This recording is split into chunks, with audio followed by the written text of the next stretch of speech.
নমস্কার, আমি দেবমাল্য ঘোষ। আমি একজন আপার প্রাইমারি প্যারা টিচার এবং কলকাতা উচ্চ আদালতে গ্রুপ ডি গ্রুপ সি কেসের মূল পিটিশনার।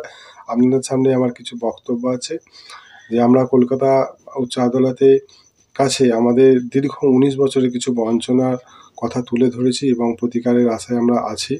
সেখানে আমরা তুলে ধরেছি, সেখানে আমরা টেনে এনেছি কেন্দ্র সরকার এবং রাজ্য সরকারকে, কারণ তারাই আমাদের মূল ভাতা দেয়।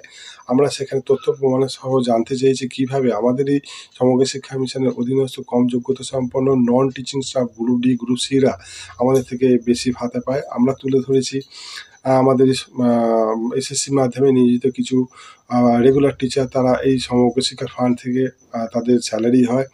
হ্যাঁ, আমরা এখানে কেসের মাধ্যমে আমরা জানতে পারছি যে বিভিন্ন বিষয়গুলিতে কীভাবে আমাদের বঞ্চনা করা হচ্ছে, অন্য রাজ্যে প্যারা টিচাররা কী পাচ্ছে সেগুলো আমরা এখানে তুলে ধরেছি।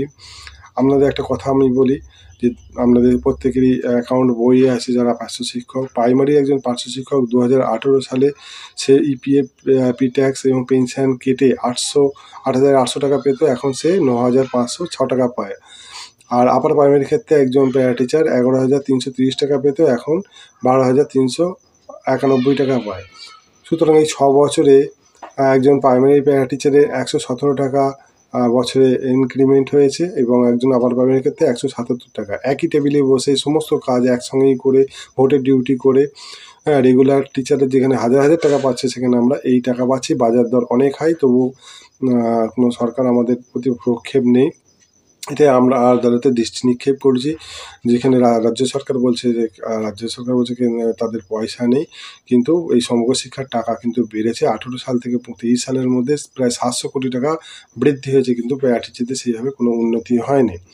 আমরা চাই আন্দোলন হোক, কিন্তু আন্দোলন কে করবে, কারা করবে? আমরা দেখেছি দীর্ঘ 19 বছর ধরে যারা আন্দোলনের নামে আমাদের ডেকে নিয়ে গেছে তারা কোনো পার্টির ক্যাডার। হ্যাঁ, সুতরাং তাদের উন্নতি হয়েছে। সুতরাং আমি চাইবো যে আন্দোলন হোক আমাদের সিসিএলের জন্য। আমাদের মেডিকেল জমে না, আমাদের দূর থেকে নিজের বাড়ির কাছে বদলি হয় না, আমাদের স্কুলে আমাদের নির্যাতন করা হয়। সুতরাং এই বিষয়গুলোর জন্য আমাদের আদালতের যেমন শরণাপন্ন হতে হবে এবং তেমনই আন্দোলন হোক। এগুলো তো কোনো পয়সা লাগে না, সুতরাং এগিয়ে আসুন।